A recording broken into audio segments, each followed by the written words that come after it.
Para vocês terem ideia de como foi ruim, o Botafogo fez o Vasco parecer, em dado momento, um time bom. Salve, família vascaína! No momento que estou gravando esse vídeo, 3h19 da manhã. É isso mesmo. Bom dia, uma excelente quinta-feira, um dia abençoado para todos nós. Tiagão tá madrugando, hein? É, família, acabou que eu fui jantar tarde, eu não consigo comer, eu não fico com fome na hora do jogo do Vasco, é uma loucura. Então, também aqui acompanhando a repercussão do jogo, né? Corte do Diniz, coletiva, vendo também as lives dos torcedores do Botafogo, arbitragem e tudo mais. Estou gravando essa resenha aqui, mas a resenha tá boa. A gente tem várias informações aqui também sobre mercado da bola. E claro, repercutir um pouco mais do jogo de ontem. Já tô vendo aqui, né? Dia 11, o próximo jogo. Vou pegar a minha trouxinha, minha trouxa e partiu. Vou lá pra casa do meu avô. É ruim de eu assistir esse jogo aqui em casa, hein? Fui dar um comemorar o gol do Vasco aqui, minha filha.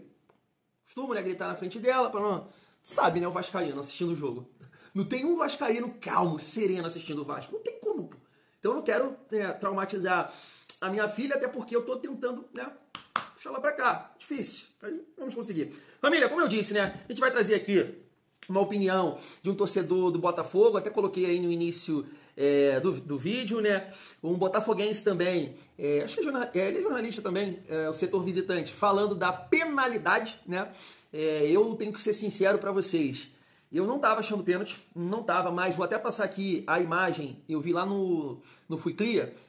Depois dessa imagem, não, eu falei, não, isso é pênalti, isso é muito pênalti, porque tava me dando a impressão assim que a bola, né, bate aqui no braço, mas bateria, né, aqui no corpo. Mas não, né, a bola bate aqui, ó, a bola bate no braço dele e aí atrapalha a trajetória da bola. Além de falar também sobre mercado da bola, a gente tem aqui uma informação sobre o Carlos Cuesta e, claro, um jogador paraguaio também, do nada o Vasco deu um chapéu no São Paulo, vamos resenhar, isso foi na hora do jogo, né? Tava rolando o jogo e aí surgiu essa informação. E destacar aqui alguns jogadores do Vasco, Diniz falando do Cuesta, do Barro, Jair também, que na minha opinião foi o melhor da partida. Tem muita resenha nessa quinta-feira. Mas antes, deixa eu te pedir aquela moral. Se não for inscrito aqui no canal Vasco em Família, se inscreve, deixa o like, ativa o sininho para não perder os próximos vídeos. Comenta e hypa o vídeo para fortalecer o nosso trabalho. E deixa eu rapidamente falar aqui da parceira do canal, que é a GoCase. Tá aqui, família vascaína, o cupom Família Vasco, tá o QR Code aqui também, que vai te direcionar lá para o site da GoCase. Vou passar a deixar também aqui no primeiro comentário fixado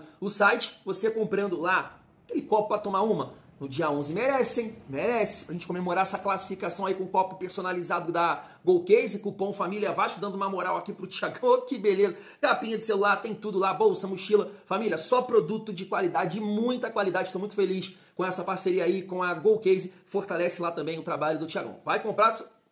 Pô, parceiro, família, tio, prima, vai comprar lá? Cupom Família Vasco. Dá essa moral pro Thiagão, né? Vamos seguir a nossa resenha. Rapidamente destacar aqui, família, ó, tá aí, que o Sforza foi apresentado lá no Juventude, então vai ser um rival direto nosso aí, Diego, ajudando o Juventude, claro, caso o Carpini lá, o meu xará, coloque ele pra jogar, né? Tem dois lados aí, né? Num primeiro momento, a gente, poxa... já torce para o Sforza render alguma coisa, mas o Juventude perder, né? Porque ele tá rendendo ali, eu acho que é importante para o Vasco conseguir vender esse jogador, já que fez um investimento de 25 a 26 milhões, não é isso? Agora, ele performando e o Juventude ganhando, aí vai dar merda, né? Porque nesse momento o Juventude é um time que realmente está mostrando uma força, né, ali no Campeonato Brasileiro, uma recuperação. Já falei isso aqui, né?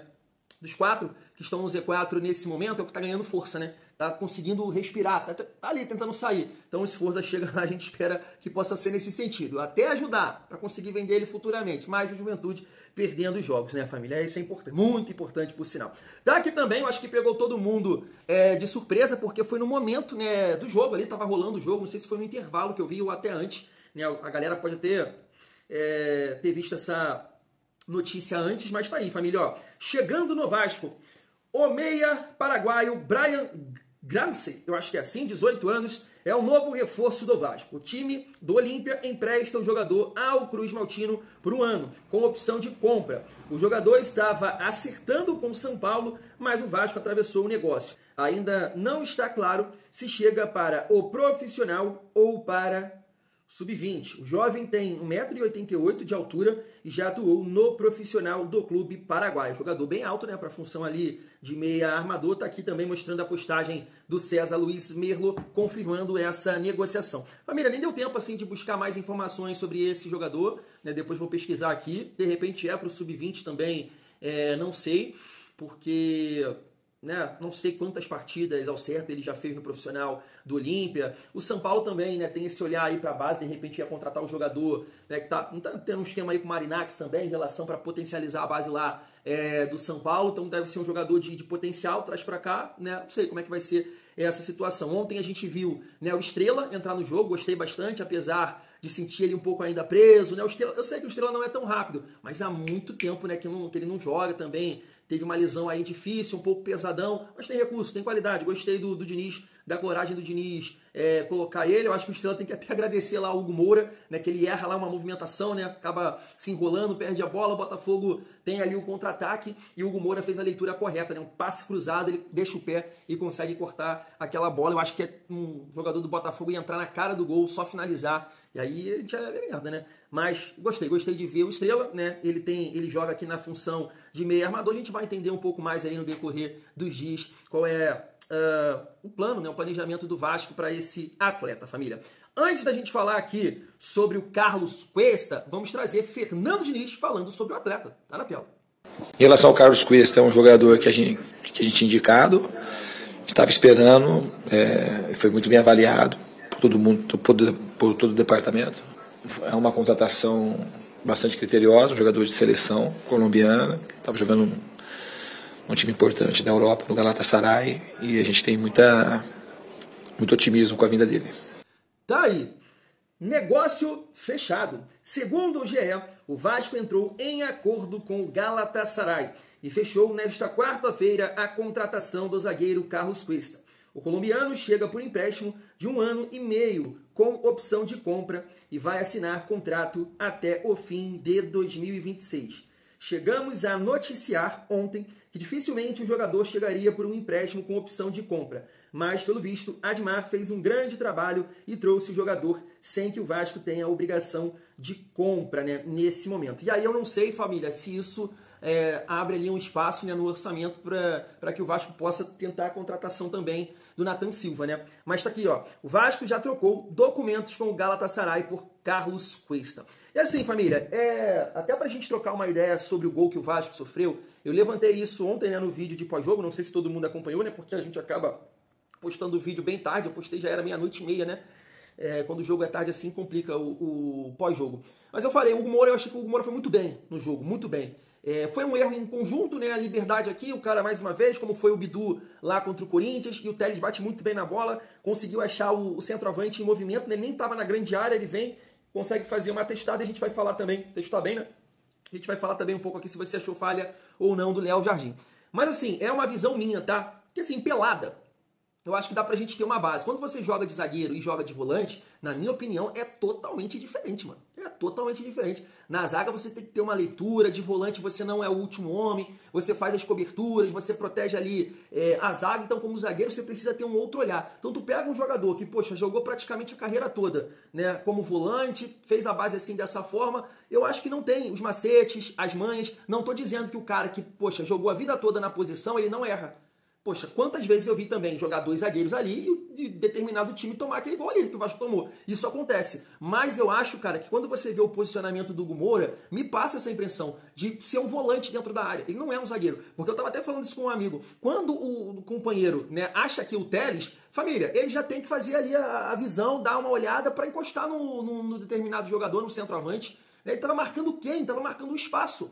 Então, assim, não faz sentido, porque aí você conta com um cara de qualidade, conseguiu achar um bom passe, tirando dele, né? Não chutou pra dentro da área, não bicou pra dentro da área, não fez chuveirinho, como muita gente fala, conseguiu achar o cara foi feliz na testada e fez ali o primeiro gol do Botafogo. Então, assim, a chegada de um zagueiro é muito importante, cara, muito importante aí. Eu acho que você ganha mais uma opção no setor de meio campo ali e, claro, né, o Barros vai disputar a posição com o Hugo Moura, né? O Vasco contratando 2 zagueiros, o Hugo Moura vai voltar para dele. E aí você ganha, né? Você consegue ali ter mais opções também num setor que é muito carente do Vasco, né? Ainda mais ali no decorrer do segundo tempo que o Vasco sente, né? Sente a parte física, então é bom você também ter opções ali para o setor de meio campo, de primeiro volante. Ontem o Barros jogou muita bola e a gente vai destacar aqui. Rapidamente, família, tá aqui ó, também o Matheus França, né, compareceu lá no nosso Caldeirão. Ele postou essa foto aí, e assim, jogador também que a gente entende que vai ser importante, né? Eu acho que a gente pode destacar o próximo jogo do Vasco agora no dia 31, uma decisão, né, contra o Sport. Já falei aqui com vocês que eu parei de projetar, poxa, se o Vasco jogar assim, tava até vendo uma resenha dessa agora na Wall Sports, né? Tava lá o PVC, Juca Kfouri, aí é o destaque deles. Posso até trazer depois aqui algum corte nesse sentido. Ah, se jogar essa bola não cai. Não, parei. Eu parei de projetar isso aí, tá? Claro, a gente fica, né, na esperança de ter esse nível de atenção, de intensidade, do Diniz não cometer mais cagadas, com perdão da palavra, porque o que aconteceu ontem foi a comprovação, né? Foi a prova que o Diniz fez merda contra o Corinthians. Era para ter colocado o Barros e adiantado o Jair, já no jogo contra o Corinthians. O jogo tava 1-0, você não precisava fazer aquela loucura de botar Nuno de volante. Ah, eu não vejo o Barros de segundo volante. Sim, beleza, você não vê o Jair. O Jair, você ia adiantar o Jair. E o Barros ia fazer a de primeiro, volante. Bom, perfeito, você errou. O Diniz errou contra o Corinthians, o Diniz errou contra o Juventude, porque não dá, família. Não dá, você tem que ter essa leitura. Você vai pegar um time que tem uma dificuldade física, não é intenso, beleza, você pode até jogar, né, com 2 volantes ali, de qualidade. Agora, quando você for pegar um time que tem correria, que compete, né, que tem jogadores de meio campo que vão, dividir com você, e você tem que ganhar essas divididas, não dá, você tem que ter um cara de mais pegada ali. E ontem foi o Barros, e foi a partida que o Vasco teve mais equilíbrio, na minha opinião, tá? Vamos lá, seguindo aqui a nossa resenha, eu tava vendo essa postagem aqui, perdão, do Lucas Pedrosa, em relação ao Léo Jardim, dizendo que o goleiro mais bem pago do Brasil não pode tomar esse gol. Aí me parece que é o Alan aqui, o estagiário, né? Vascaíno também, falha, ele questionou aqui o Pedrosa. Foi como eu disse, não sei a opinião de vocês, não achei falha, eu não achei falha. E também, assim, tenho propriedade para falar porque fui um belo goleiro, tá? Os pelados eu agarrava muito bem, agarrava direitinho. Então, tenho propriedade para falar.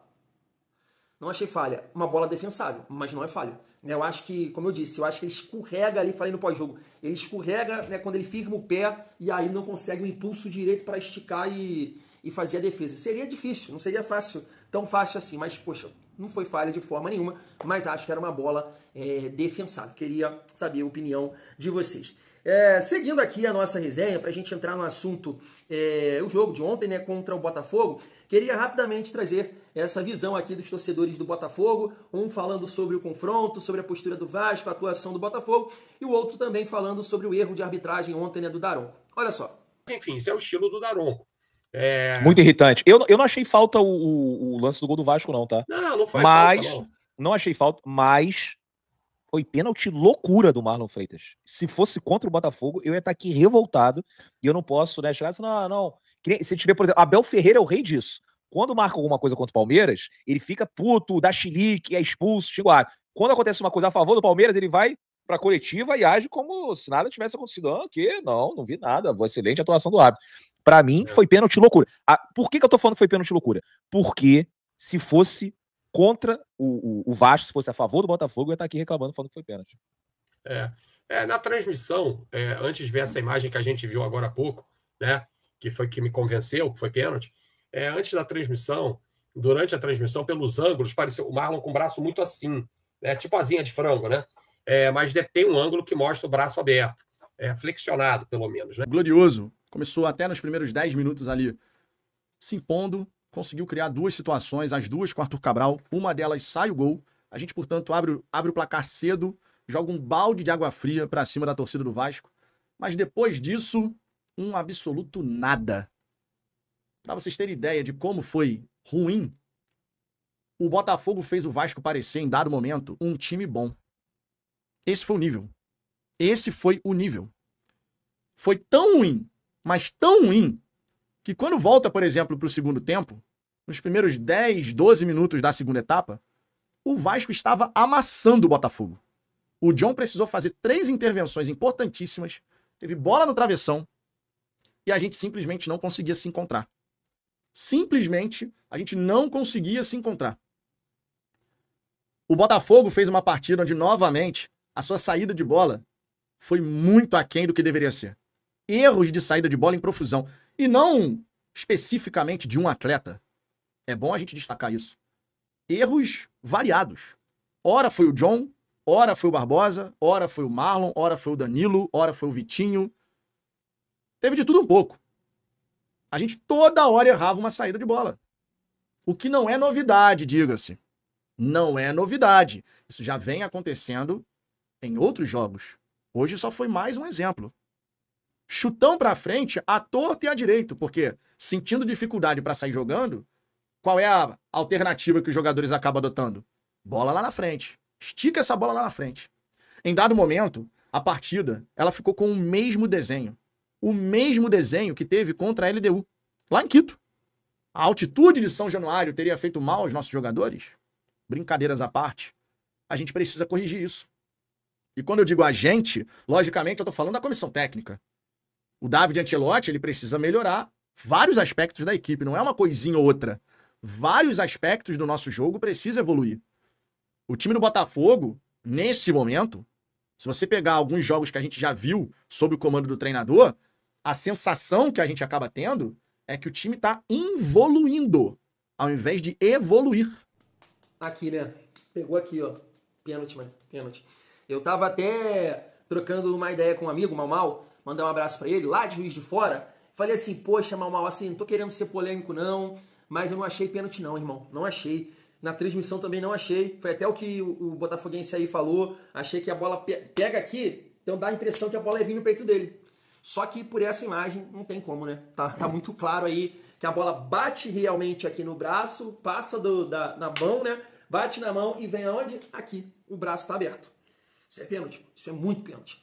E aí me admira o VAR não ter essa análise, que essa imagem aqui que eu tô mostrando pra vocês, o cara com certeza fez isso em casa e conseguiu determinar ali que foi pênalti. Isso é pênalti, não tem como. Tanto que o Botafogo... Sei que vai ter aí torcedores do Botafogo que vão discordar, mas por essa imagem está muito claro que o Vasco foi assaltado. Isso é pênalti, claríssimo. Muito pênalti. Na hora, não vou ser hipócrita aqui não achei, tá? Não achei realmente, porque pela imagem que eu estava vendo, a bola bate aqui e ia bater no peito dele, né?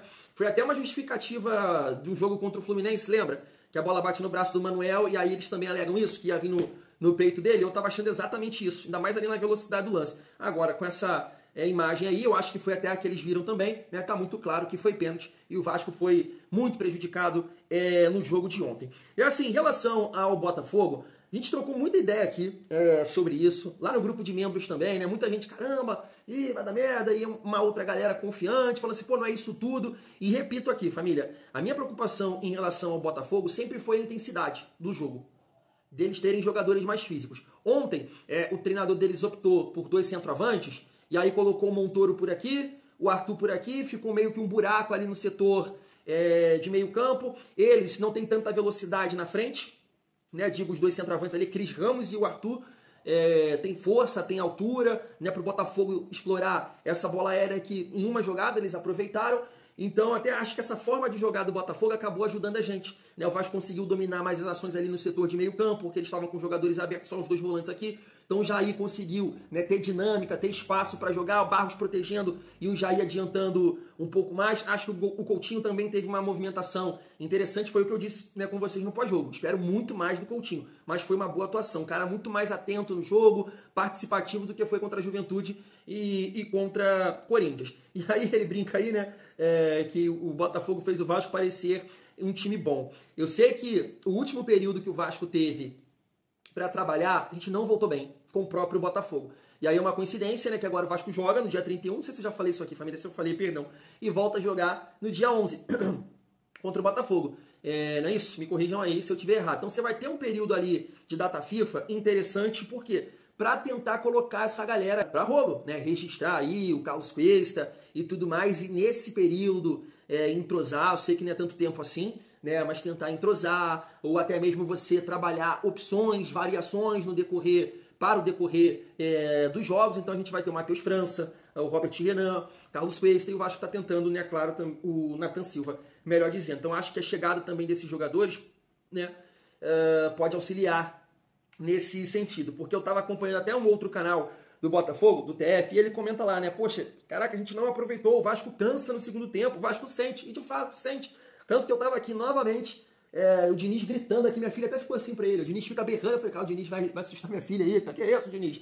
Mas estava aqui de novo falando com ele, Diniz, já deu. Ali 15, 20 minutos você já tá, Diniz, já pode mudar, já pode mexer nesse time. O time já sentiu o cansaço, foi intenso, correu, sentiu, troca, confia, cara. A gente precisa ser intenso no jogo, correr, puxar contra-ataque, vamos, mexe. E aí ele foi mexer, me parece, lá para os 25 minutos, né? Então se você ganhar o Matheus França, que tá todo mundo elogiando, bem, Carlos Cuesta, de repente assume a titularidade, não sei, depende de entrosamento e tudo mais, acho que vai ser uma parada importante aí pra gente recuperar, trabalhar também essa parte física e focar também nesse jogo aí contra o Botafogo, que eu acho que o Vasco tá muito vivo, cara.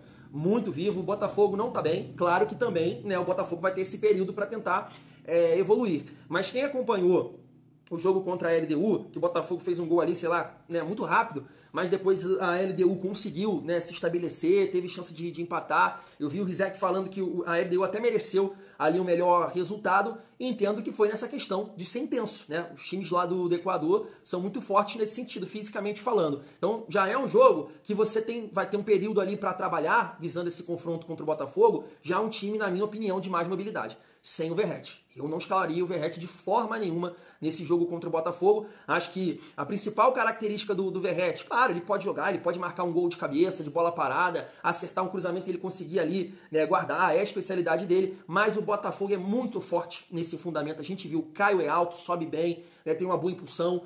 A mesma coisa, o Barbosa é muito bom também nesse fundamento. E aí, cara, complica muito pro Verratti. Numa grama sintética, onde a bola corre, né, você precisa de todo mundo intenso, puxar um contra-ataque, porque essa bola aérea capaz do Vasco não conseguir chegar no Verratti por essa qualidade, né, do Botafogo. É assim que eu vejo, mas vai ter tempo até lá pro Diniz preparar o time visando esse confronto. E aí, família, fazer aqui alguns destaques nesse sentido. Eu tava vendo aqui essa opinião do Fernando Campos, que ele disse o seguinte, ó: grande atuação de Jair e Barros no meio-campo do Vasco. O retorno do Cria deu energia e dinamismo para o setor e o camisa 8 fez a melhor partida dele com a camisa do Cruz Maltino. Concordo plenamente, né, que o Jair realmente foi muito bem ontem, cara. Na minha opinião, foi o melhor da partida, acima de longe, muito longe. E aí depois vem o Barros. Nesse sentido, família, queria trazer aqui um corte do Jair, né, falando até sobre o Fernando Diniz, e também o Diniz falando sobre o Barros. Olha só. Eu tenho me passado confiança desde o dia que ele chegou aqui, a gente conversou muito, a gente decidiu que seria muito bom para eu ficar aqui. Gosto muito de estar aqui no Vasco, me sinto muito em casa e principalmente trabalhando com o Diniz, que foi um treinador que eu sempre tive vontade de trabalhar. E essa confiança tem dado resultado, né? Tenho tido uma sequência muito boa agora. Espero continuar tendo essa sequência para corresponder à altura. O garoto jogou muito bem. Esse menino acho que tem um futuro brilhante pela frente. Eu conhecia ele, eu ia assumir o Barros quando estava aqui na primeira vez, em 2021, e ele era 4 anos mais novo. Então, ele era do Sub-17, era a turma dele, do Andrei Santos, do Marlon Gomes. E ele estava numa lista que possivelmente subiria se eu permanecesse no Vasco para 2022. Ele era muito jovem, mas já era promissor. E quando teve a chance dele voltar, para mim foi assim uma alegria muito grande, saber que ele estava bem no América. E desde quando ele chegou, ele tem mostrado muita competência nos treinamentos, que o credenciou e passou confiança para iniciar a partida de hoje. E jogou muito bem. Tá aí.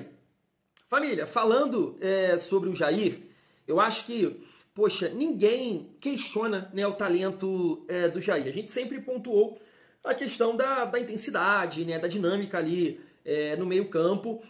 E até entendo que nesse período aí de data FIFA, né, acho que o Diniz vai conseguir trabalhar bem, vai ter um período também, né, de descanso, tudo mais, de treinamento, é claro. Então o Jair vai chegar bem lá contra o Botafogo. Eu não sei assim se o Jair consegue entregar esse nível de intensidade que ele entregou ontem em sequência, né? Por exemplo, ontem foi dia 27, né?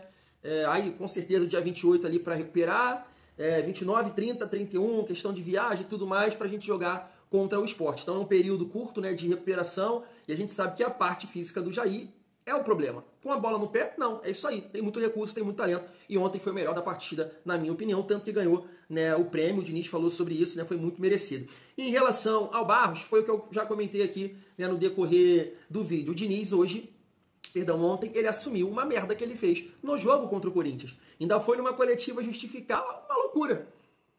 Vai justificar um Adi Augusto. Um 22, na essência, com o Nuno de volante. Tá aí, Barros ontem fez uma grande partida, ganhando as divididas, preenchendo espaço, né, fazendo uma cobertura, não deixando determinado jogador do Botafogo progredir na jogada, ganhar espaço no alto, muito bem no alto, repararam isso? Ganhando várias bolas no alto. Até tava esperando um gol de cabeça do Barros, que ele é bom nesse sentido. Muito bem, realmente jogou muita bola. E eu acho importante, né, cara, o Barros, assim, conseguir essa confiança, conseguir jogar para o Diniz começar a lançar também alguns jogadores, né, da base, assim como ele fez com o Estrela. Então, nesse momento, tipo, né, eu sei que tem muito torcedor que fica pegando, assim, uma determinada opinião. Agora o Barros vai resolver o problema. Não, de forma nenhuma. Não é esse papo. Não é esse o papo. Né? A gente só estava achando que o Vasco estava com uma liberdade sem pegada no meio campo, né? Jogando ali com o Tietê, com o Jair, que com a bola, muito talento, sem bola tem dificuldade. O Thiago Mendes não consegue agregar, está muito mal fisicamente, então o Barros chega, né? Traz essa juventude, esse tesão e dá mais equilíbrio. Esse é o papo. Né? Não tem nada de, agora vai. Não, mas ele tem que jogar. A partida que ele fez ontem é de titular. É um cara que ganhou a vaga e tem que ter sequência para a gente entender de fato se o Vasco, né, vai conseguir uma constância, ser um time mais equilibrado ali com ele no setor de meio campo e assim, dessa forma, né, nos ajudar a conquistar as vitórias. Vou ficando por aqui, tamo junto, é muito bom ser Vasco, daqui a pouco eu tô de volta.